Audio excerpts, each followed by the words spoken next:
खारगे समितीचा अहवाल अधिवेशनातच सादर केला जाणार। सूत्रांची माहिती, अर्थसंकल्पीय अधिवेशनादरम्यान विधानसभेत अहवाल मांडला जाणार। मुंढवा जमीन गैरव्यवहार प्रकरणी खारगे समितीचा अहवाल। जुनं दळण पुन्हा दळायची त्यांची सवय। निर्णय लागू करण्यापूर्वी लोक गुवाहाटीला गेले। उद्धव ठाकरेंचा मुख्यमंत्र्यांवर पलटवार। अजित पवारांच्या विमान अपघाताला आज 1 महिना पूर्ण। 28 जानेवारीला विमान अपघातात झालं होतं निधन। विमान दुर्घटनेच्या चौकशीचा प्राथमिक अहवाल आज येण्याची शक्यता। डीजीसीएनं केलेल्या चौकशीच्या प्राथमिक अहवालात काय असणार याकडे लक्ष। विमान उड्डाणास योग्य आहे का ठरवणार विमान सुरक्षेसाठी नेमले जाणारे 38 सल्लागार। नागरी विमान वाहतूक महासंचालनालयाचा मोठा निर्णय। दादा अर्थसंकल्प सादर करायचाय, वापस या ना। चंद्रशेखर बावनकुळेंचा अजित पवारांना काल्पनिक फोन। पुण्यातील कार्यक्रमात बावनकुळे भावूक। सिंधुदुर्गची पहिला एआय जिल्हा म्हणून घोषणा, मात्र प्रत्यक्षात जिल्ह्यात परीक्षा केंद्रही नाही। ठाकरे गटाच्या वैभव नाईकांची घणाघाती टीका। यंदा नागपूर मनपाचं अमृत महोत्सवी वर्ष। मुख्यमंत्री देवेंद्र फडणवीसांचा केला जाणार सत्कार। 2 मार्च रोजी मनपा मुख्यालयात करण्यात येणार सत्कार। मुंबईत पावसाळ्यापूर्वी कामांना सुरुवात। नालेसफाईसाठी 50 कोटी रुपयांचा खर्च। पावसाळ्यापूर्वीच कामं होण्याचा पालिकेला विश्वास।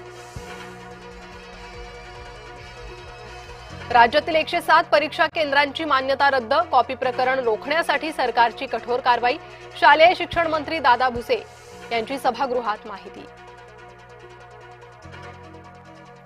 नागपुरातील 12वी पेपर फुटी प्रकरणात आरोपींची संख्या पोहोचली 8 वर। कनिष्ठ महाविद्यालयाचा मुख्याध्यापक संचालक जाळ्यात।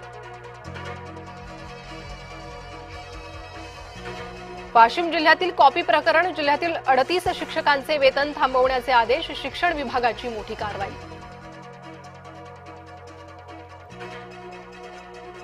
परीक्षार्थी विद्यार्थिनीशी शिक्षकाचं गैरवर्तन। शिक्षकाला नातेवाईकांसह संस्था चालकाकडून चोप।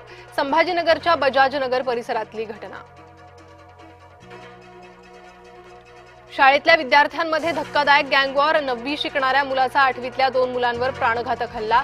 जुन्नर तालुक्यातील वडगाव आनंद येथील शाळेतील घटना। नाशकात 255 कुटुंबाचा हिंदू धर्मात पुनर्प्रवेश। मुलांना इंग्रजी शाळांचे आमिष दाखवून केलं धर्मांतर। रामानंद नरेंद्राचार्यांच्या दाव्यानं खळबळ। कांदा निर्यात अनुदानात 50% कपात। कांदा 1300 रुपये क्विंटलवरून 950 रुपयांवर। कांद्याला 2000 रुपये भाव द्या, शेतकऱ्यांची सरकारकडे मागणी। सोन्याला पुन्हा झळाळी। सोनं 1800 रुपयांनी महागलं तर चांदीच्या दरात 2500 रुपयांची घसरण।